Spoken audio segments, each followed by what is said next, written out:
Thanks for watching. Please like and subscribe to my new channel. If you want something in particular, comment below, and I will oblige. Thanks again. 2021 Bentley Flying Spur Road Test. 0 to 62 miles per hour in 3.8 seconds. That's the new Bentley Flying Spur. Overview. The Flying Spur is Bentley's big, four-door luxury super saloon, a car that Bentley hopes will perfectly toe the line between luxury and performance. With the recent departure of the Bentley Mulsanne, Bentley's other saloon offering, having been on sale for a decade, and a car that used the L-Series V8 that first appeared in the Bentley S2 back in 1959, the Flying Spur needs to do an awful lot and do it all very well. I like. It's faster and more capable than you'd think possible. Four-wheel steering makes it incredibly usable. I don't like. The gearbox is brilliant on the move but a tad jerky at low speeds.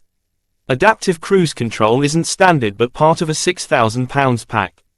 The aircon is a little noisy.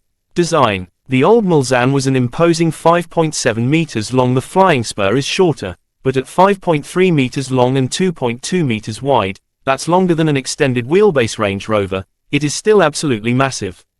For such a big car. However, it's the details that really impress. The cut crystal effect headlights, the new, optional, illuminated Flying Bee mascot, the sharp creases in the Flying Spur's aluminium flanks, the rifled tailpipes. Everything has been executed simply and elegantly, with the exception of the plastic bee vents just above the front wheels, which are fake and feel altogether rather cheap. The Flying Spur has a certain muscular presence to it, the kind of aura you don't get with a similarly long Audi A8 or Mercedes S-Class. Performance and handling. You'd imagine then that such a large car would feel heavy and cumbersome. Well, it is heavy, weighing in at 2,437 kilograms, but cumbersome. Hardly. The Flying Spur has a twin-turbo W12 with 635 PS, 626 bhp, and 900 Nm of torque, the largest front brakes fitted to any car in the world, four-wheel drive, four-wheel steering, an 8-speed dual-clutch gearbox, air suspension and electronic anti-roll bars. This is no bus. On paper, the Flying Spur's performance stats are mind-blowing. But when accelerating, the usual telltale signs of speed are quieter than you'd imagine. The W12 is audible but not shouty, and there's very little wind or tire noise. Just a heavy kick in the back. The ride isn't quite as soft as that of a Rolls-Royce, but, as a Bentley, it really shouldn't be. It should be quiet and composed, but ready to give the road a good kicking when necessary. It does that brilliantly, removing all but the sharpest road imperfections with ease.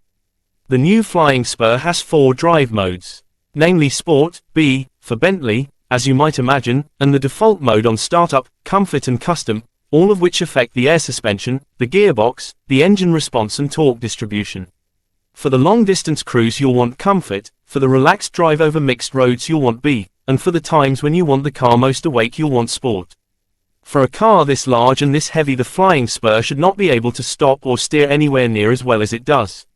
There are times when that weight is apparent, when the 10-piston calipers and 420mm front discs really have to prove their worth, but there's a bite right at the top of the brake pedal that really reassures, and the electronic anti-roll bars keep the Flying Spur flatter than you'd expect. The gearbox is mighty impressive, too, moving up and down through the ratios with lightning speed, although the trade-off is an occasional jumpiness at maneuvering speeds. Four-wheel drive lets you steam out of corners without worrying about anything. But the miracle worker is the four-wheel steering system. At speed you have stability, and at normal speeds you have a much more usable car than a first glance would lead you to believe. As mundane as it'll sound, the turning circle at low speeds is exceptional and feels quite spooky.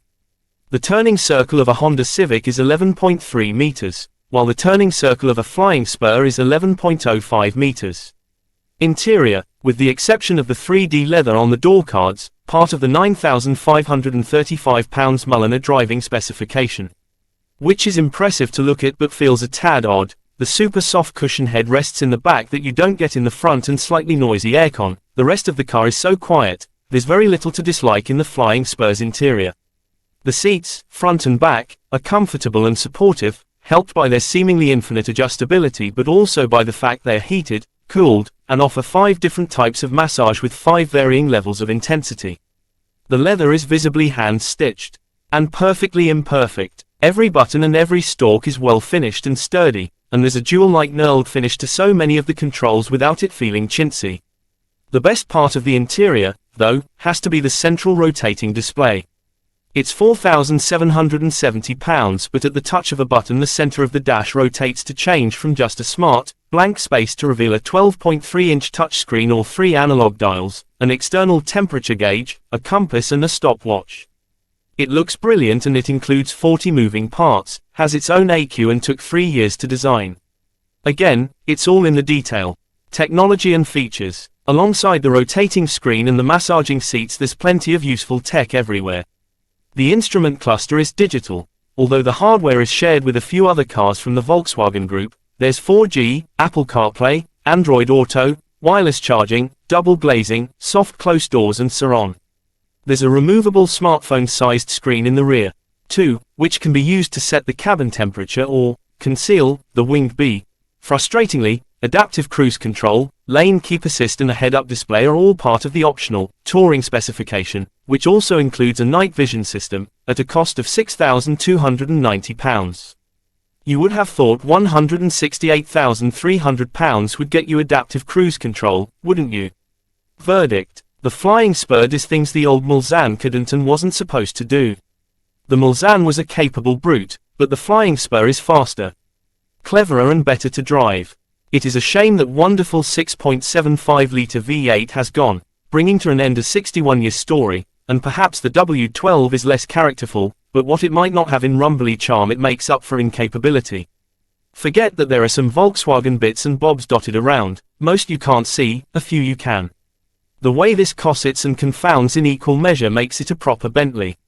Specifications: engine, 6.0-litre twin-turbocharged W12. Transmission, 8-speed double-clutch automatic.